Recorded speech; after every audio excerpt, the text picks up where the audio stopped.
Okay, the next problem has us develop a set of possible quantum numbers for the same 8 species that we saw before for electron configurations, whether they're neutral atoms or ions. And they want us to give a possible set of quantum numbers specifically for the highest energy electron.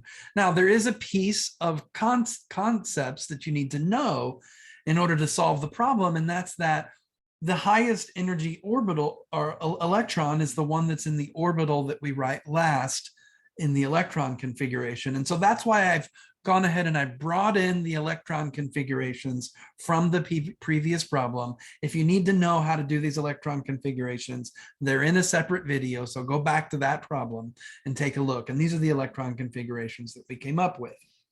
Now, also remember that the SPDF designation for each of these orbitals corresponds to the angular momentum quantum number L, and we'll have to be able to go back to that chart as well. Briefly, L equals 0 is an s orbital, L equals 2 is, L equals 1 is a p orbital, L equals 2 is a d orbital, and L equals 3 is an f orbital. The numbers in the electron configuration correspond to the principal quantum number.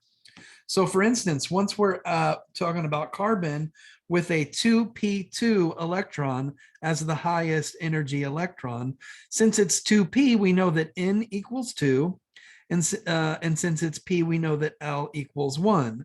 So what could m sub L be? It could be -1, 0, or 1, and then m sub s can only be plus or minus 1/2. Those are the only values that it can be. Okay, so what about magnesium? 3s is the highest energy electron. So we know that it's 3s, so n equals 3. And if it's s, that means L can only be 0. So that means that m sub L can also only be 0.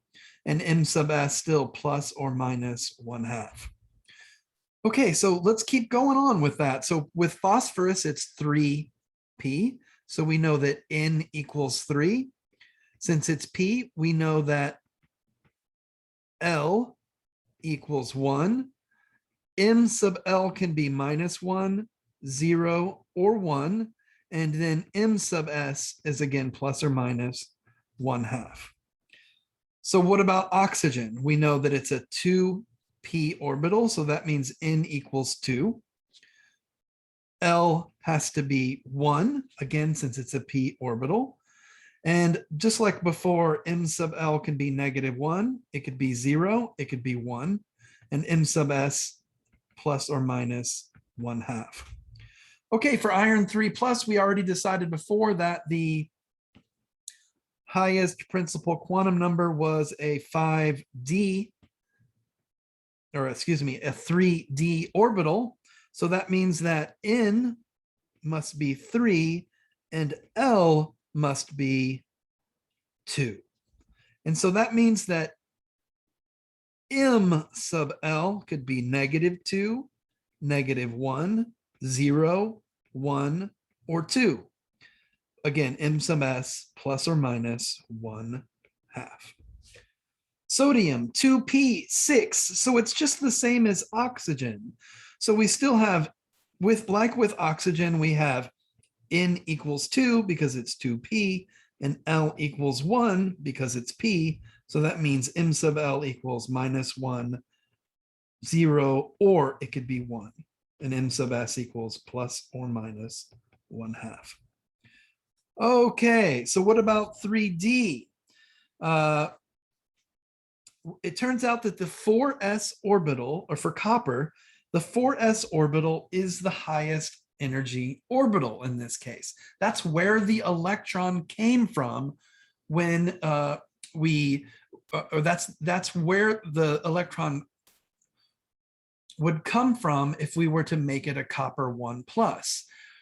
Instead of being 4s2, 3d9, we know that the d and the s orbitals for transition metals actually can switch positions as far as energy is concerned. So for us, the highest energy orbital in copper is the 4s orbital.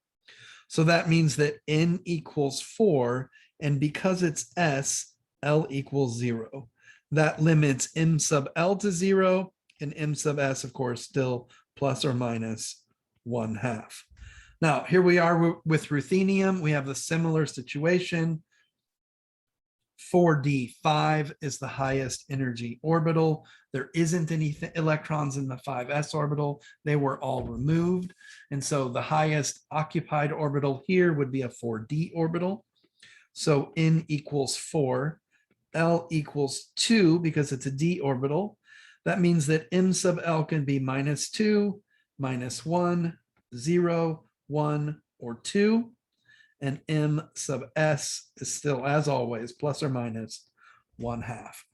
And so there's a lot of stuff written down here, but you did need to know the electron configurations in order to figure out what the highest energy electron is in each of these species. And then you also needed to know what P, S, P, D, and F means as far as the L values. And then you needed to know the allowed values of M sub L and M sub S. Okay, that's it.